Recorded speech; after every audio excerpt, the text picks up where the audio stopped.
East Championship, the first SBC East title in Marshall history. Coach Huff, open with a statement, and we'll get to questions. First of all, I want to say all glory to God. It's hard to stop what the good Lord's God ordained, man. It really is. And when you trust in His plan, everybody pulls the rope in the same direction. Even when it gets rocky, even when things don't seem to be going your direction. Keep believing, keep praying, keep working. That's what these guys have done. Heck of a job. Really proud of the players. Really proud of the coaches. Entire organization. I think everybody's done a great job of just finding a way. I'm sure there were a lot of non-believers when it was 17-0 at the half, and they rolled off 3 straight drives with scores. And I'm sure there were a lot of believers who felt like we could come back.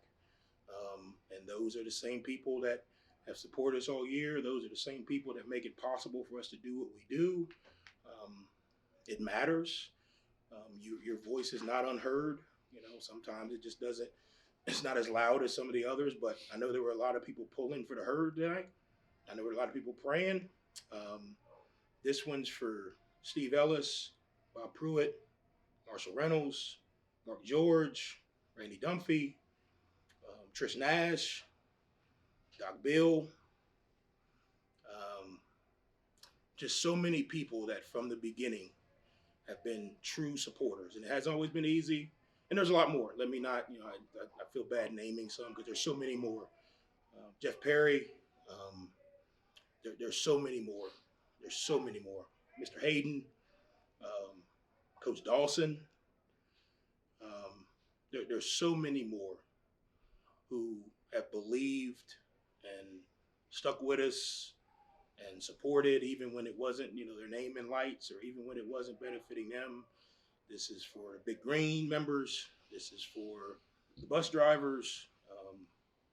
This is for the people that load the truck when we go, that we never see, never get to say thank you to. This is for so many people that have been waiting. What has it been, 2015? 2014, since the last time Marshall could say we were champs. We got another week next week. Game, it's not finished, job's not done. But everyone that bleeds green should smile a little bit brighter tonight. Hats off to the players. Hats off to JMU. Good football team over there. A lot of respect for what Coach Chesney has done in such a short period of time. For his guys to play as hard as they've played, make plays when they came up. Critical. A lot of players in that locker room stepped up today. We got a bunch of guys that were banged up, that couldn't go, battled. Had to step up in some spots. I thought guys did a heck of a job. Stressed us early. Ultimately found a way to win. So with that, open up questions. Talk about those final 2 plays, the touchdown to Chapman, and then the 2-point conversion. Just some creative play calls. Do you have those in the pocket? Do you know when you wanted to use those plays? We meet every game day morning, and I kind of go through just what I feel is needed to win the game based on where the team is and vibe. And one of the last things I said addressing the coaches was be prepared to win it for them late. Be prepared to win it for the kids late. Sometimes you got to make an aggressive call, and put the guys in position to execute. Sometimes you got to just call base football and let them go win.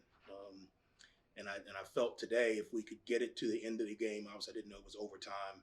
It would be overtime, but if I felt like we could get it to the end, the kids had us in it, we needed to make an aggressive call to win it. And I think we did that on defense with a couple plays there that got us the sack that didn't allow them to get the 2 points. I think we did it with the fake field goal. Coach Galante really kind of nudged me into that one. But again, that's what happens when everybody's pulling the rope in the same direction. We put the kids in position to execute. A lot of things we got to get cleaned up. If we'd have played a little better with a little bit more consistency in the first half, probably doesn't come down to that. But this is championship week, a lot of rivalry games. We talked last night about what was going to be our 8 overtime plan. We were talking about that at breakfast after watching the Georgia game. I asked Coach Daig, I said, do you have 8 2-point plays ready? And He said, well, I got 4. We can flip them. But, again, hats off to the players for getting us to that position. Hats off to the coaches for trusting the players to execute in that moment. In the first half, obviously, down 17. What was the demeanor in the locker room at the break? Yeah, we were good. We just weren't doing our job. We were trying to do too much. Nothing that they were doing. They did a couple things formation-wise, which that's kind of been the trend. If you watched our last few games, the team goes right down the first drive and typically moves the ball well because they have whatever their opening package is, which is a little bit different than what we practice. We get to the sideline, we kind of revamp, and typically we get into a flow. Come out for halftime, they make some adjustments. So obviously we got to continue to start better. But when we came back in at halftime and we looked, we just weren't doing our jobs. We weren't at the right depth. We weren't, at the right leverage on some of the formations they were doing. Guys, instead of triggering on some of the routes, we were just kind of standing there. You know what I mean? So we said, do your job. The game's going to come down to you doing your job. And then offensively, we just weren't able to get the first down. So we kept coming off the field 3 and out, 3 and out, 3 and out. And again, we just went back, do your job. They were doing some things aggressively on defense, which hats off to them, but it wasn't so aggressive that we shouldn't have been able to, move the ball. We just went back and said, do your job. It was really calm. I've been in locker rooms where there was board throwing and, people punching walls. It was really calm. It was like, look at this play. What are you supposed to do? Do your job. So we put it in their hands. And we told them, hey, it's ultimately going to come down to us doing our job. I thought coming out at the half and getting that field goal, off a drive was big. J.D. McKnight steps in front of a pass. It's crazy. The last thing I told them when we met Friday, before we got on the bus, team that wins the turnover battle is going to win the game. They don't turn it over a lot. We've been pretty good the last few weeks. I said, team wins the turnover battle is going to win the game. We got 1 turnover. They had none. But we got 1. They didn't get any. Won the game. And in championship football, it's the smallest detail that usually both teams are good. We don't have any more bad teams. There's no more, FCS teams on our schedule. Everyone we play from here, the margin of error is going to be small. It's going to come down to maximizing opportunities, taking care of the ball, scoring when you have a chance to score. Not only battling back from the 17-point hole, but, a botched hold at the end of regulation. Didn't seem to waver the guys. That's probably on me. I said to Coach Galante in the headset, should I call timeout with 3 seconds just in case they botch the snap? We can fall on it and call timeout and kick it again. Then I said, nah, that's negative thinking. Let him hit it. And what does he do? Botches the snap. And so, obviously I didn't say that to them, but as they were running on the field, I said, because the guy asked me when you want to call timeout. And I said, you know what? We're really going to win the game. We're going to overtime. I don't want to leave any time on the clock for a Hail Mary or something crazy. I said, you know what? Alex been phenomenal. Reese has said, put it in the middle. We're good. Timeout with 1 second left. I guess Alec wanted to play a little bit longer in the cold. Does it get cold in Australia? I don't know. I asked that this morning in the staff meeting. Everybody looked at me like I was crazy. And then Coach Shoup, who graduated from Yale, was like, yeah, it gets cold in Australia. I got to double check that. But I guess Alec wanted to play a little longer. But you know what? What was great, he came off. Obviously, he's devastated. The entire team went over to him and said, we got you back. Those are the moments I know, maybe everybody doesn't see. And it's not that they're not looking just because it's on TV. And but those are the moments when, as a coach, if we just give these kids a chance, they're going to fight for us. And that's what they've been able to do.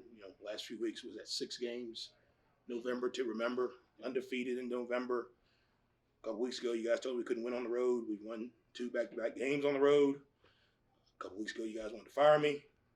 I'm still here. Last week, you tried to have me attached to every job in America. I'm still here. Maybe next week I'll be selling cookies or something. I don't know. But I'm so proud of these. I joke with Luke, obviously. I get it. They battled. And I couldn't be more proud of those guys in the locker room. Couldn't be more proud of the entire organization.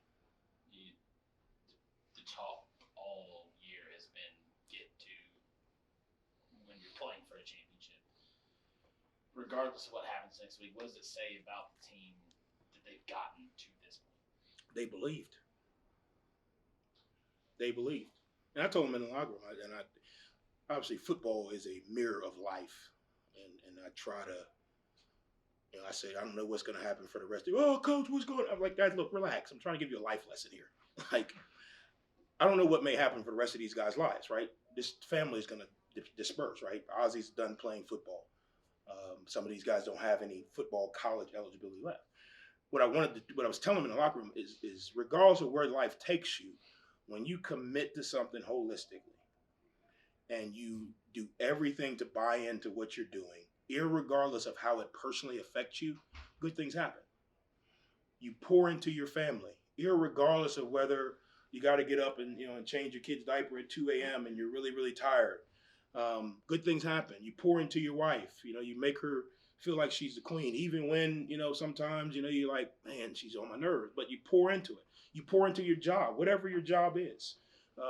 Irregardless of did I get a raise this week or did I get a raise this month or did I get a promotion? You pour into it because you're committed to that job and that's your role, that's your responsibility. And that's what these guys have done with this team this year. They've poured into it. And no, Monroe Beard started his first game this